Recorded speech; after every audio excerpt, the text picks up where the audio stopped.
saat Jokowi bangkrut. Yusran Darmawan. Di kios kecil yang berlokasi di Skip Kadipiro Solo, lelaki itu setiap hari menggergaji, menyerut, dan mengecat kayu. Dia tidak sendirian.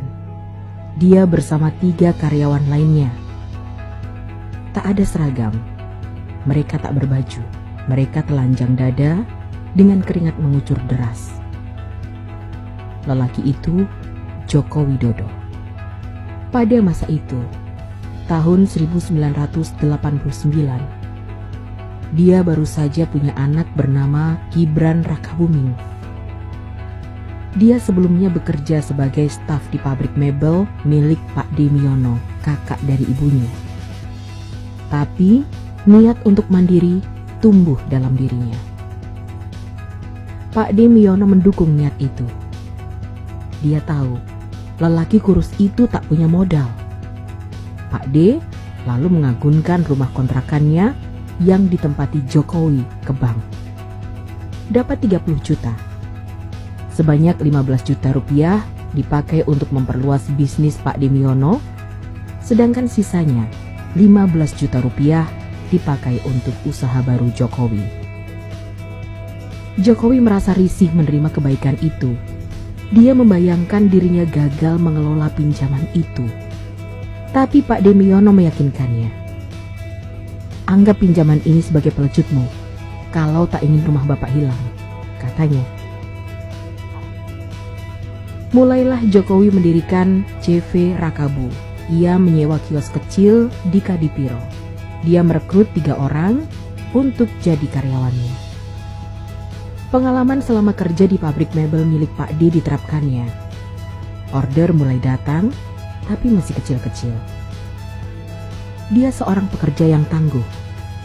Dia sangat sering membawa pulang pekerjaan ke rumah.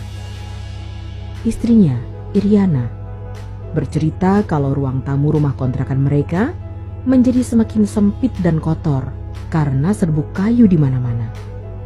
Iriana jadi saksi kalau suaminya menggergaji kayu hingga tengah malam. Bahkan Gibran terbiasa bermain di tengah serbuk kayu yang digergaji bapaknya. Tahun 1990, Jokowi mendapat order dari seorang pengusaha di Jakarta. Nilainya cukup besar, yakni 60 juta rupiah. Jokowi langsung mengeluarkan semua simpanannya untuk dijadikan modal kerja. Dia dan karyawannya lembur hingga tengah malam untuk menyelesaikan pekerjaan itu. Ketika semua mebel dikirim ke Jakarta, dia bernafas lega. Setelah beberapa waktu, dia mulai gelisah. Tagihan itu tak dibayar-bayar. Bahkan pemesan jadi sulit dihubungi. Pemesan itu kabur. Uang 60 juta rupiah lenyap di telan bumi. Jokowi pusing 7 keliling. Uang pinjaman dari Pak Demiono belum dibayar, tiba-tiba uang operasional kerja hilang begitu saja. Dia benar-benar stres.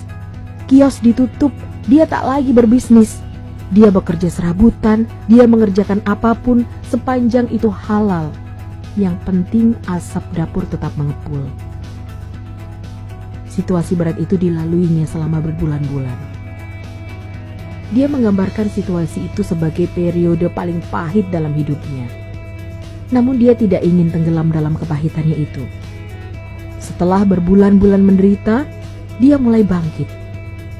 Dia membuka lagi kios Rakabu dan berusaha mendapatkan order.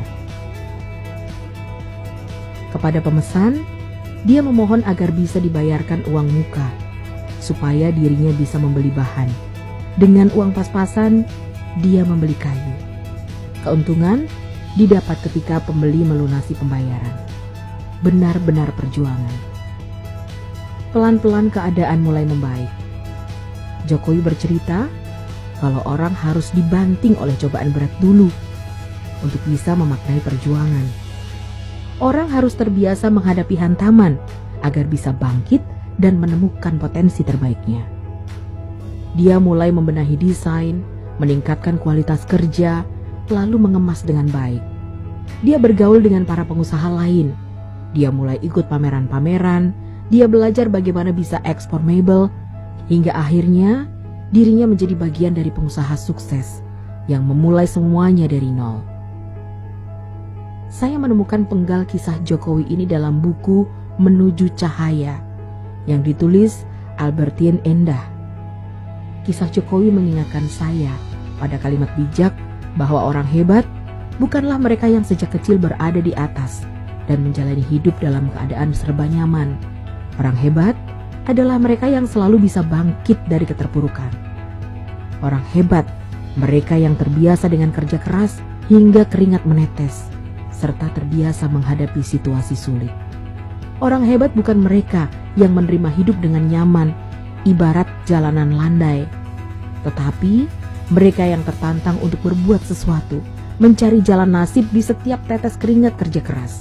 Tak heran jika para tetua bijak di Makassar selalu berkata bahwa pelaut ulung tidak lahir di laut tenang, melainkan pada lautan yang selalu bergejolak, pada ombak yang selalu menghempas dan menelan, serta pada situasi kapal yang terombang-ambing dan nyaris karam. Kini, dia yang pernah bangkrut dan terpuruk itu menjadi presiden. Posisi yang tak pernah dibayangkannya. Dia mengemban amanah pada periode kedua untuk Indonesia yang sedemikian besar, plural, dan punya cita-cita menjadi negara besar. Tapi masih banyak orang yang menghina tampilan fisiknya yang biasa saja, serta keluarganya yang biasa-biasa saja. Ada banyak rumor tentang dirinya yang tak pernah bisa dibuktikan. Tapi saya melihat ada optimisme yang tumbuh, bahwa di tangan orang yang terbiasa berada di bawah, menjalani masa kecil di bantaran kali, hidup berpindah-pindah dari kontrakan satu ke kontrakan lain hingga anaknya besar itu, nasib negeri sedang diperjuangkan. Dia memang penuh kelemahan, tapi kisah-kisah perjuangan hidupnya yang memulai sesuatu dari nol adalah modal berharga untuk bangsa yang sedang bergerak ini. Pada dia yang keringatnya selalu menetes sejak muda itu, kita berharap bangsa ini selalu memiliki spirit unggul untuk masa depan yang gemilang.